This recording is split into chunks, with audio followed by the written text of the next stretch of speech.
Hola, espero que hayan tenido una muy feliz Navidad y como un regalito antes de terminar el año vamos a hacer mini tips porque muchos de ustedes me pidieron que explicara más detalladamente algunas técnicas, así que vamos a hacer clases cortas para ir dominando las herramientas. Este mini tutorial es de nivel básico, así que si ya estás un poco más cómodo manejando Photoshop puede ser que este tutorial no te aporte nada nuevo, pero te debes acordar que cuando empezaste todo era más que confuso, así que este video es para aquellos que están recién empezando. Hoy vamos a trabajar con el pincel. El pincel, acá a la derecha, es una de las herramientas más útiles de Photoshop y una de las más versátiles y más poderosas. Para empezar, como atajo, podemos usar la tecla B. Cada vez que estemos con cualquier otra herramienta y apretamos la letra B, se va a activar el pincel. Por ejemplo, si estaba con la herramienta mover y presioné la tecla B, se va a seleccionar automáticamente el pincel. Este tipo de atajos nos ahorran un montón de tiempo cuando trabajamos en Photoshop. Entonces, características básicas del pincel. Pinta. Cosas que podemos hacer con el pincel. En cualquier punto de nuestro lienzo podemos hacer botón derecho y se nos va a desplegar un pequeño menú donde podemos cambiar el tamaño del pincel y podemos pintar trazos más anchos o trazos más delgados. Y no solo podemos cambiar el tamaño del pincel, sino que podemos cambiar la dureza. Hasta ahora estuve pintando con la dureza al 100%. Si yo bajo la dureza al 0%, suavizo los bordes de mi pincel.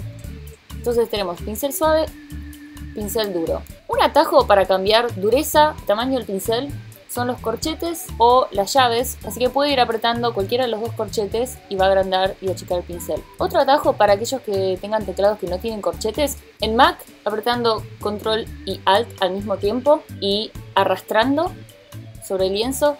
Si arrastramos de izquierda a derecha podemos cambiar el diámetro del pincel y de arriba hacia abajo podemos cambiar la dureza del pincel. Y no solo eso, sino que podemos previsualizar el pincel, lo cual está muy piola. En PC es exactamente lo mismo, Control, Alt y botón derecho y arrastramos de izquierda a derecha para agrandar y achicar el pincel y de arriba a abajo para aumentar o disminuir la dureza del pincel.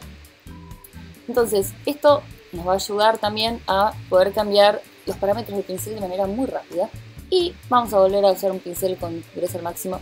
Otra cosa de las más básicas que podemos cambiar en nuestro pincel, como ven acá arriba tenemos opacidad y flujo. ¿Qué es lo que hace cada una? En este momento estamos trabajando con ambos al 100%. Así es un pincel con la opacidad al 100%. Si yo le bajara la opacidad al 50%, como ven, el pincel se hace un poco más transparente. Yo normalmente trabajo con el pincel en 10% y como ven me ofrece mucho control. Y ni hablar si lo estuviera trabajando con la dureza al 0%. Fíjense cómo podemos sombrear. La opacidad hace más transparente nuestro pincel y podemos pintar todo lo que queramos, pero siempre va a pintar al 50% como en este caso. Para darle más oscuridad a nuestro trazo tenemos que levantar el pincel y volver a pintar. Levantar el pincel y volver a pintar. Pero, ¿cuál es la diferencia entre opacidad y flujo? Si vuelvo a la opacidad al 100%, pero bajo el flujo al 10%. Fíjense, tengo el pincel con la opacidad al 100% y el flujo al 10%. Y pinto y apilo la pintura hasta el 100% sin tener que levantar el pincel. Vamos a hacerlo más notorio, bajo el flujo al 1%.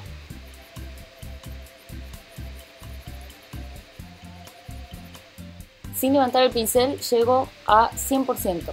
¿Qué es lo que significa esto? Que el flujo hace más lento a nuestro pincel. Hace que se vaya acumulando la pintura de a poco. Si yo combino flujo y opacidad, por ejemplo, si tengo el flujo de mi pincel al 20% y la opacidad al 100%, puedo pintar, no se va a apilar tan rápido la pintura, pero va a llegar hasta 100%. Si yo bajo la opacidad de mi pincel y mantengo mi flujo al 20% también, se acumula pintura pero solo hasta el 20%. Y para pintar más oscuro tengo que levantar el pincel y volver a pintar.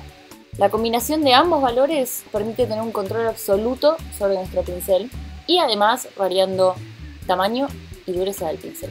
Un atajo muy piola para cambiar opacidad y flujo del pincel sin tener que estar todo el tiempo viniendo acá arriba y cambiando los controles. Las teclas del 1 al 0 podemos ir presionándolas para ir cambiando la opacidad de nuestro pincel. Entonces, por ejemplo, 1, 10, 2 es 20, 3 es 30, así hasta el 0, que es 100. Si quisiéramos una opacidad entre medio, por ejemplo 15, tenemos que apretar 1 y 5 rápido y podemos tener una opacidad de 15 o 77 o 2, apretando 0 y 2. Y una manera muy fácil de cambiar el flujo es exactamente lo mismo, las teclas, pero apretando Shift. Si mantenemos apretada la tecla Shift, por ejemplo, si aprieto el 6, el flujo se va a ir a 69, a 90, 97, 97. Shift 0 vuelve el flujo al 100%. Y bueno, esas son las cosas más básicas que podemos cambiar de nuestro pincel. La verdad es que el pincel es una de mis herramientas favoritas. No sé qué haría sin mi pincel. Espero que puedan experimentar y se enamoren del pincel como yo. Y bueno, muchas gracias por mirar. En el próximo mini tip tal vez vemos un poco más avanzado lo que podemos hacer con el pincel, o tal vez veremos otra herramienta. Si les gustó, se pueden suscribir al canal en ladelafotos.com o seguirme en Facebook en Lupe Gilena Fotografía o en mi página en lupegilena.com. Besos y nos vemos la próxima. Chau, chau.